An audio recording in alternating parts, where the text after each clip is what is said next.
Assalamualaikum warahmatullahi wabarakatuh. Saya Afifah Gaisani Filzah, NIM 1902016-177.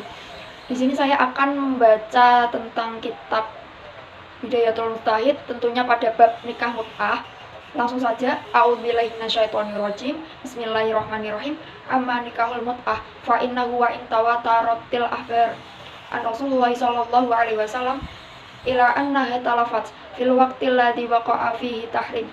Fa fi ba'di riwayati annahu haramaha yaumul khaybar wa fi ba'diha yaumul fath wa fi ba'diha fi ghazwatil tabuk wa fi ba'diha fi hajjatil wada wa fi ba'diha fi umratil qada wa fi ba'diha amma autas wa awsaru sahabati wa jami'u faqaha il amsari ala tahrimiha. Adapun penjelasannya begini.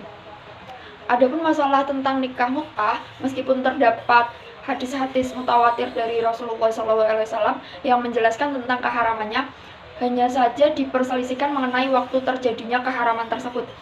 Nah, di sebagian riwayat dijelaskan bahwa keharamannya terjadi pada perang Khaybar, di sebagian riwayat dinyatakan itu pada perang Tabuk, di sebagian riwayat pada Haji Wada, di sebagian riwayat juga pada Umrah Qadha, dan sebagian riwayat pada perang Autos. Nah, kebanyakan dari para sahabat dan semua fuqaha itu di berbagai negeri menyatakan keharamannya tentang nikah mut'ah. Nah, kemudian mut'ah sendiri itu artinya kelezatan, kenikmatan, atau kesedapan. Nah, nikah mut'ah adalah menikahi wanita dalam jangka waktu tertentu sampai tempo waktu tertentu dengan memberikan imbalan atau mahar baik berupa uang maupun sesuatu yang lain kepada perempuan yang dinikahinya tersebut. Nah, pada zaman Rasulullah, nikah mut'ah awalnya memang diperbolehkan, kemudian dilarang pada perang Khaybar. Kemudian nikah mut'ah diperbolehkan lagi pada waktu penaklukan Mekah. Kemudian setelah itu Rasulullah melarangnya untuk selamanya. Kemudian terdapat di berbagai pandangan dari beberapa ulama mazhab tentang hukum nikah mut'ah dengan melihat syarat dan ketentuan mereka masing-masing, dan juga para ulama itu bersepakat juga bahwa nikah mut'ah itu haram hukumnya dan hampir tidak ada perselisihan pendapat. Nah, hanya Syiah Imamiyah saja yang memperbolehkan nikah tersebut dengan syarat menyebutkan mahar dan masa nikahnya. Nah, nikah seperti ini emang tidak sah dan telah dihapus kebolehannya oleh kesepakatan ulama yang berpegang pada hadis Nabi. Apalagi praktek nikah mut'ah sekarang ini hanya dimaksudkan untuk menghalalkan prostitusi. Jadi nikah mut'ah itu memang benar-benar haram hukumnya. Nah, mengapa nikah mut'ah diharamkan? Nikah mut'ah diharamkan karena tidak sesuai dengan nikah yang dimaksud di dalam Al-Quran, tidak sesuai dengan persyaratan talak, iddah, dan waris. Nah, juga banyaknya juga hadis yang menunjukkan keharamannya tentang nikah mut'ah. Kemudian Umar bin Khattab juga pernah mengharamkannya pada masa kepemimpinannya, pada saat dia berada di atas mimbar dan para sahabat tidak menentangnya. Kemudian kenapa kok haram? Pengharaman nikah mut'ah dapat dikatakan sebagai sebuah ijma sahabat kecuali golongan Syiah. Nah, nikah mut'ah hanya bertujuan untuk memuaskan hawa nafsu, makanya nikah mut'ah itu dikatakan haram. Nah, kemudian alasannya juga nikah mut'ah kenapa haram? Karena menyebabkan banyak kemadharatan bagi perempuan karena hak-haknya tidak dapat terpenuhi seperti nafkah, waris, dan juga lain-lain.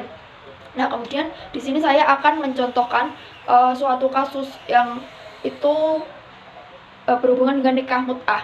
Nah, langsung saja, ada sepasang cowok cewek itu yang awalnya tidak mau mengaku bahwa dirinya telah melakukan kawin kontrak atau yang biasa disebut nikah mut'ah. Namun menuai banyak tanda tanya, pasalnya si cewek ini tidak memiliki foto atau barang bukti atau dokumentasi bahwa dirinya telah melakukan nikah mut'ah. Jadi pada awalnya itu memang tidak ketahuan.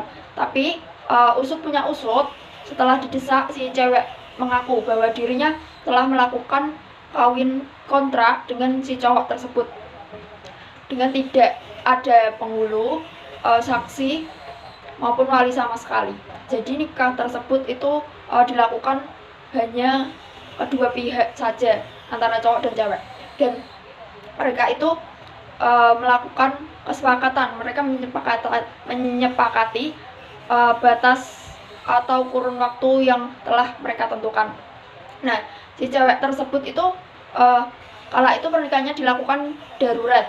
Si cewek bilang gitu karena alasan si cowok tidak mau kehilangan si cewek, dan karena si cowok juga kebetulan ditempatkan kerja di luar kota selama 5 bulan.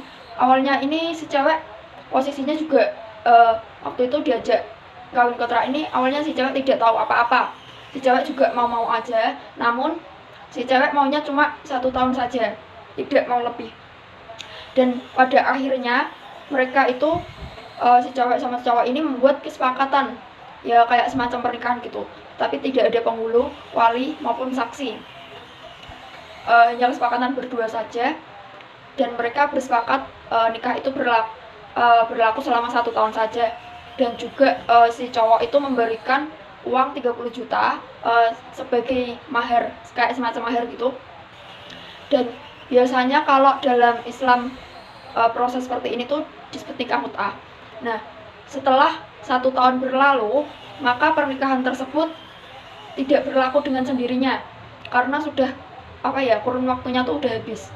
Meskipun tidak ada kata-kata cerai, tidak ada kata-kata talak, namun pernikahan itu dengan sendirinya langsung batal seketika.